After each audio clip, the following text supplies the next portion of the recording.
क्या JEE main में rank उतनी अच्छी नहीं आई? क्या आप कर्नाटका के टॉप प्राइवेट कॉलेजेस टारगेट कर रहे हो? तो रुक जाओ, क्योंकि कॉमेट के यूजीईटी 2026 आपके लिए गेम चेंजर हो सकता है। हर साल हजारों स्टूडेंट्स इस एग्जाम के थ्रू आरबीसीई, बीएमएससीई और एमएसआरआईटी जैसे टॉप कॉलेजेस में एडमिशन लेते हैं। लेकिन प्रॉब्लम क्या है? अधिकतर स्टूडेंट्स को सही जानकारी नहीं होती। एग्जाम पैटर्न क्या है, सेफ स्कोर कितना चाहिए, काउंसलिंग कैसे होती है। तो आज की इस वीडियो में मैं आपको बताऊंगा कॉमेट के 2026 एग्जाम डिटेल्स। तो अगर आप सीरियस हो 2026 एडमिशन के लिए तो ये वीडियो एंड तक जरूर देखना। तो चलिए इस वीडियो को स्टार्ट करते हैं। तो सबसे पहले दोस्तों हम लोग यहाँ पे बात करने वाले हैं एलिजिबिलिटी क्राइटेरिया 2026। तो फर्स्ट जो क्राइटेरिया रखा गया है, candidates who are Indian citizen, यानी कैंडिडेट जो है वो इंडियन सिटीजन होना चाहिए।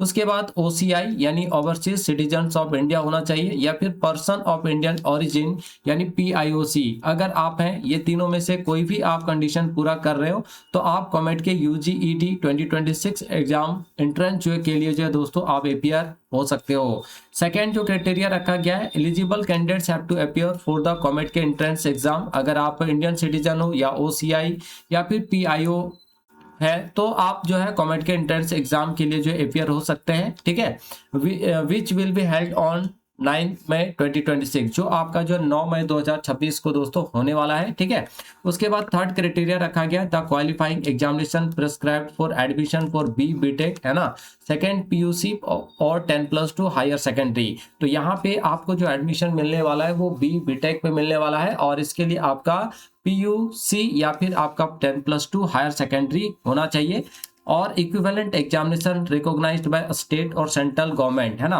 10+2 से रिलेटेड अगर कोई भी इक्विवेलेंट एग्जामिनेशन है जो स्टेट या सेंट्रल गवर्नमेंट के द्वारा जो है ऑर्गेनाइज किया जाता है तो वो सारी चीजें यहाँ पे वैलिड है।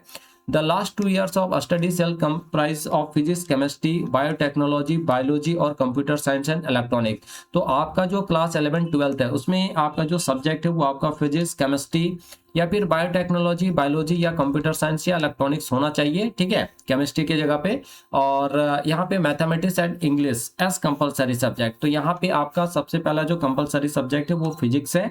उसके बाद केमिस्ट्री है, केमिस्ट्री की जगह आपका biotechnology, biology, computer science, electronics हो सकता है। उसके बाद मैथमेटिक्स और इंग्लिश, ये कुछ कंपलसरी सब्जेक्ट्स आपके होने चाहिए, यानी आपने पढ़ा हुआ है। ठीक है, +2 लेवल पर। नेक्स्ट है fourth condition, the general merit candidate यानी जीएम कैंडिडेट जो है should have passed with minimum aggregate 45% marks. तो अगर आप जीएम मेरिट कैंडिडेट हैं तो आपका कम से कम जो है 45% मार्क्स होना चाहिए। और अगर आप एससी एसटी ओबीसी कैंडिडेट है और कर्नाटका स्टेट से बिलोंग करते हैं तो आपका 40% जो यहाँ मार्क्स होना चाहिए। किसमें? तो फिजिक्स, केमिस्ट्री एंड मैथमेटिक्स में। ठीक है, should have passed this subject individually, इन सारे सब्जेक्ट में आपको इंडिविजुअली भी पास होना है। ऐसा नहीं कि आपका एग्रीगेट तो 45% है लेकिन आप किसी एक सब्जेक्ट में फेल होते, ऐसा नहीं चलेगा ना। तीनों के तीनों सब्जेक्ट में आप पास होनी चाहिए।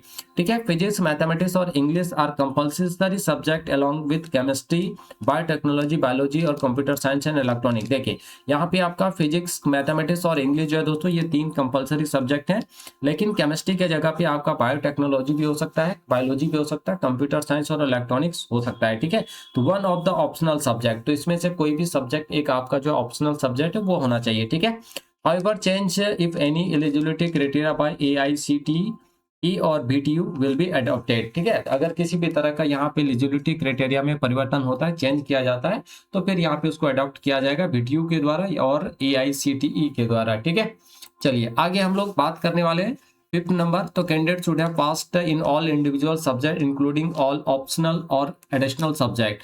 तो आपका इंडिविजुअल सब्जेक्ट में पास होना जरूरी है, साथ ही साथ आपका जो भी ऑप्शनल सब्जेक्ट होगा या एडिशनल सब्जेक्ट होगा उसमें भी आपको पास होना चाहिए। ठीक है, 6 है all the subject should be passed from one single board. आप देखिए जो भी आपने पढ़ा है वो सिंगल बोर्ड से ही आपका होना चाहिए, यानी जितने भी सब्जेक्ट आपने पास आउट करा है वो सिंगल बोर्ड, या मान लीजिए आप स्टेट बोर्ड से हैं तो स्टेट बोर्ड से ही पास होनी चाहिए सारे सब्जेक्ट्स में, या फिर अगर आप सीबीएसई से के स्टूडेंट हैं तो सीबीएसई बोर्ड से अगर आपने एग्जाम दिया है तो सारे सब्जेक्ट उसी से पास होना चाहिए। ऐसा नहीं कि मान लीजिए फिजिक्स और केमिस्ट्री आप जो है वो स्टेट बोर्ड से पास कर गए और बाकी जो इंग्लिश है या अदर ऑप्शनल सब्जेक्ट है वो आप दूसरे बोर्ड से पास कर गए, तो फिर ऐसे कंडीशन में यहाँ पे आप एलिजिबल नहीं माने जाओगे। ठीक है, आपके जितने भी सब्जेक्ट यहाँ पे बताए गए हैं वो सारे सब्जेक्ट आपको सिंगल बोर्ड से पास आउट होना चाहिए। देखिए यहाँ पे एक एग्जांपल भी दे दिया है कि single candidate having marks and card of physics chemistry from CBSE. देखिए फिजिक्स और केमिस्ट्री जो है एक बच्चा सीबीएसई से पास आउट है, और marks card of mathematics from NIOS not board is not eligible. और अगर मान लीजिए आप मैथमेटिक्स जो है वो आप एनआईओएस से पास किए हैं तो फिर यहाँ पे एलिजिबल नहीं है, ठीक है।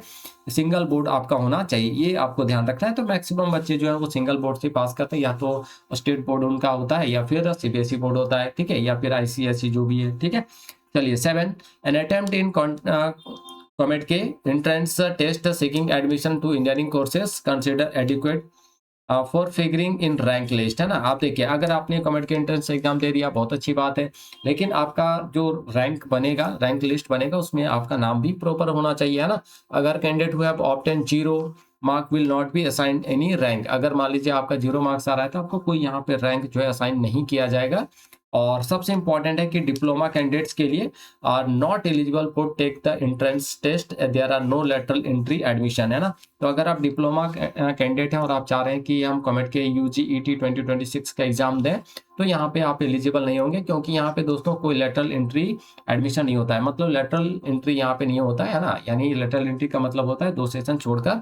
तो यहाँ पे इस तरह का कुछ नहीं है, फ्रेश एंट्री है, इसलिए आपको यहाँ पे अगर डिप्लोमा कैंडिडेट है तो आप एलिजिबल नहीं होंगे, ठीक है। बट आपने अगर +2 कर रखा है तो फिर आप यहाँ पे एलिजिबल हो, कोई दिक्कत नहीं है। तो ये कुछ एलिजिबिलिटी क्राइटेरिया है जिसको आप सभी को जानना बहुत जरूरी है। चलिए आगे बात करते हैं सबसे इंपॉर्टेंट चीज टेस्ट पैटर्न पर, ठीक है, कि एग्जाम का पैटर्न कैसा है।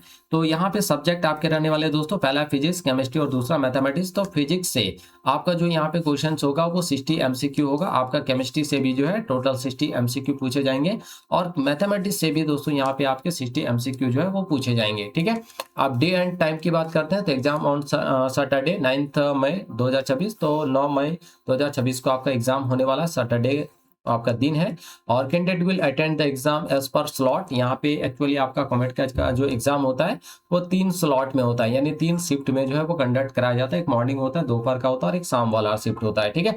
तो जो भी आपका शिफ्ट होगा उसमें आपको अटेंड होना है, जो भी आपका टाइम मेंशन रहेगा आपका टीएटी या फिर आपका जो एडमिट कार्ड है उस पर, तो उसी के अकॉर्डिंग आपको अपीयर होना है, अटेंड होना है। Request for change in test city और slot will not be entertain, है ना। अगर आप चाहते हो कि नहीं हमारा जो सिटी है, जो टेस्ट सिटी है वो बहुत दूर है और आप उसको चेंज करना चाह रहे हो, स्लॉट जो है उसको भी आप चेंज करना चाह रहे हो, तो यहाँ पे पॉसिबल नहीं है, ये चीजें आप नहीं कर सकते हो, ठीक। तो यहाँ पे हमने आपको बताया कि 60 क्वेश्चंस हैं, तो टोटल आपको आपका जो एग्जाम होने वाला है वो 180 क्वेश्चंस का होने वाला है, ठीक है। अब देखिए medium of examination will be English only. यहाँ पे कोई अदर लैंग्वेज से आप एग्जाम नहीं दे सकते हो। जैसे जेईई मेंस का जो एग्जाम होता है दोस्तों वो कई लैंग्वेजेस में कंडक्ट कराया जाता है, लेकिन कॉमेट के का जो एग्जाम है वो सिंगल लैंग्वेज में यानी इंग्लिश में ही कंडक्ट कराया जाता है, ठीक है। तो क्वेश्चन पेपर आपका जो रहने वाला है वो इंग्लिश में ही रहेगा।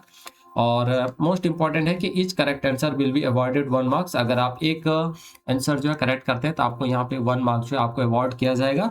But there will be no negative marking for wrong answer. But अगर आपका क्वेश्चन बाय चांस गलत हो जाता है तो यहाँ पे आपको किसी भी तरह का कोई नेगेटिव मार्किंग वाला स्कीम नहीं है। मतलब यहाँ पे कहने का मतलब नेगेटिव मार्किंग नहीं है, इसलिए आपको डरने की जरूरत नहीं है। और टोटल मार्क वुड बी 180, तो 180 क्वेश्चन आपसे पूछे जा रहे हैं, और एक क्वेश्चन सही होने पर 180 1 मार्क्स दिया जा रहा है। तो 180 क्वेश्चन है तो स्वाभाविक है आपका जो टोटल मार्क्स होगा वो 180 हो जाएगा। तो ये आपका है एग्जाम पैटर्न, और इसी के बेसिस पे आपको यहाँ पे तैयारी करना है। चलिए हम लोग आगे सिलेबस वगैरह पर भी बात करते हैं, ठीक है।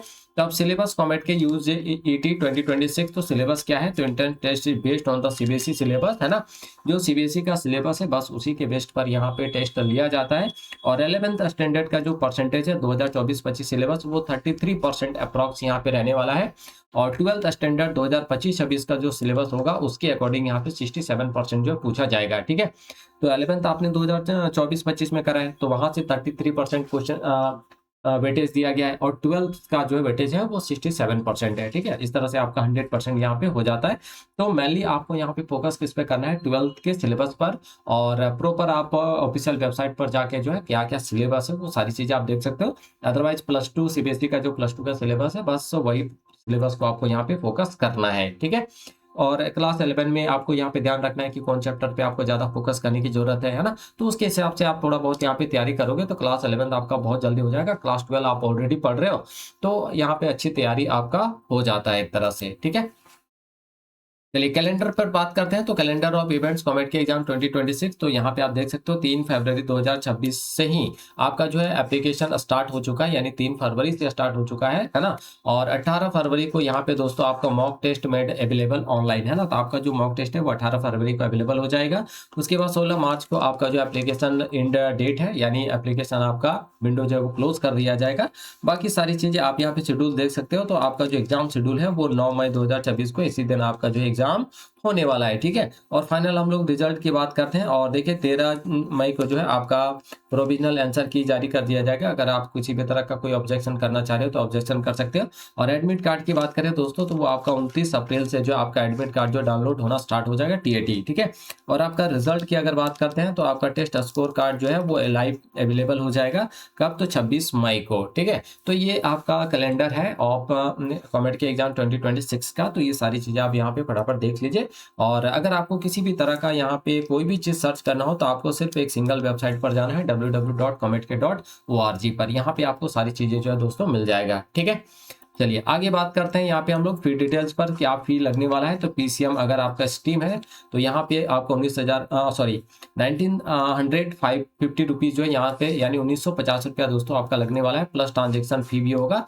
तो आप किस तरह का किस टाइप का ट्रांजेक्शन कर रहे हो उसके हिसाब से यहाँ पे जो आपका फी लगेगा, ठीक है।